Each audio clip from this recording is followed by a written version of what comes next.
Tammy, obviously not the tournament that we'd hoped for England. Now that you look back on it, the first two games, where do you think it went wrong for England?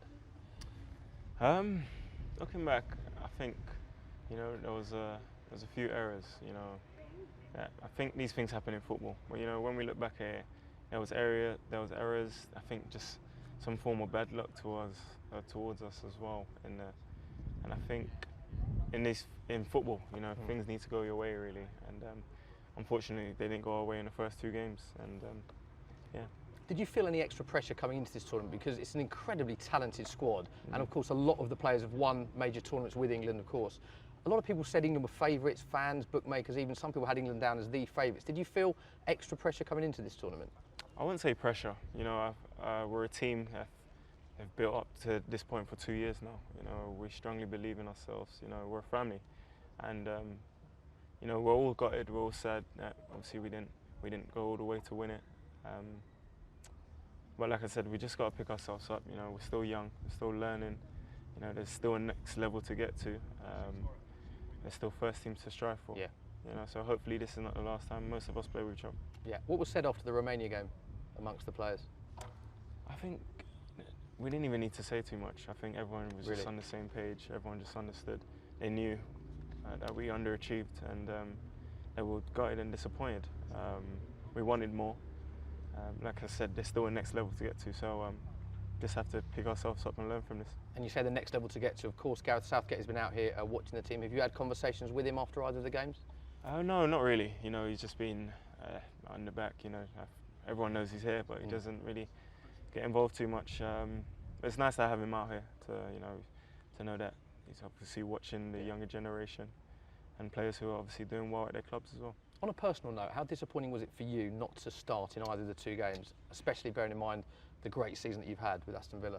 Yeah, I think I've been asked this question a lot. Have you? Yeah, yes, it's obviously every player wants to start in football. I think these things happen.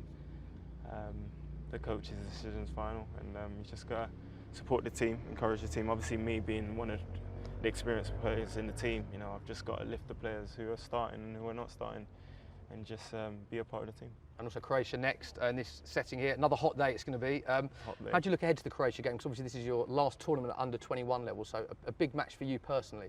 Yes, we'd like to end the tournament on a high. Show everyone what England's made of, really. And yeah, we'd just like to go all guns blazing. And for me, on a personal level, obviously this could be my last under 21s game as well. So I'd like to end it on a high. And how do you look back on your time with the under-21s? Because although this might not be the highlight, of course, going knocked out in the group stages, you have had some real highs with England under-21s in the past. Do you have a highlight or a personal favourite from your time in an England under-21 shirt? Good question. Probably I'll have to say my first goal for England. A lot of players say that, the first one. Yeah. I can't remember who it was against. I think it was against Latvia. I'm not too sure, but I remember my first goal. Being called up as well was a massive achievement for me as well. I remember how I found out and where I found out. I was in the physio bed, and next thing you know, I just saw breaking news on Sky Sports. Is that how you found out on That's Sky Sports? That's how I found out. Yeah. So, and that's how I also found out my debut as well for my first team called up as well. So watch Sky Sports News. Then, Sky Sports News. The way forward, yeah. Yeah. So I'll probably say that. And give us an insight into the mood in the camp now, because obviously we've been around training before the first games. It seems like a very tight-knit group. You've got a lot of friends in the team, of course. What is it like now, knowing that the players are out? You've still got that one game left in the group. I wouldn't say, of course, we're still disappointed, but I wouldn't say we're still too down. For most of us, I've grown up playing with these players since the age of 6. The likes of Solanke, Jake, and etc. For us, we're just a family. Most of us play with each other from very young age groups. Like I said, we've still got that next level to. Everyone has a next goal. We've just got a focus, regroup, and like I said, just believe in each other. Looking back on the two games, have you been involved in two crazier matches back to back? Because we had VAR, we had penalties, red cards, we had late drama. There was 6 goals in the last 15 minutes in your last game. Have you taken a step back to think how crazy those two games were and how tight they were as well? I don't think it's hit me yet. I think it'll hit me after. Like I said, we've still got a game to focus on. But yeah, it's crazy. My first time experiencing VAR. Have to get Are you a used to fan it. of VAR?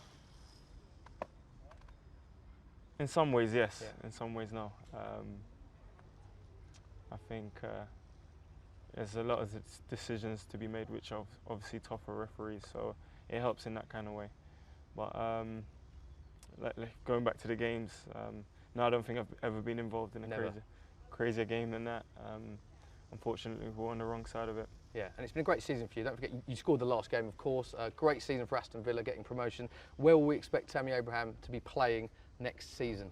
Good question. Yeah, it's been a fantastic year for me. Of course, I've loved my time and experience at Aston Villa. I'm not saying it will be the last time playing for them, but yeah, I enjoyed my loan spell with them. And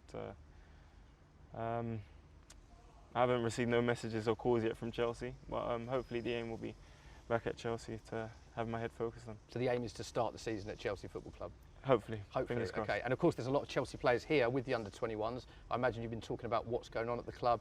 Frank Lampard heavily linked with the Chelsea job. What are your thoughts on that? Do you think he'd be a good fit for Chelsea? He would.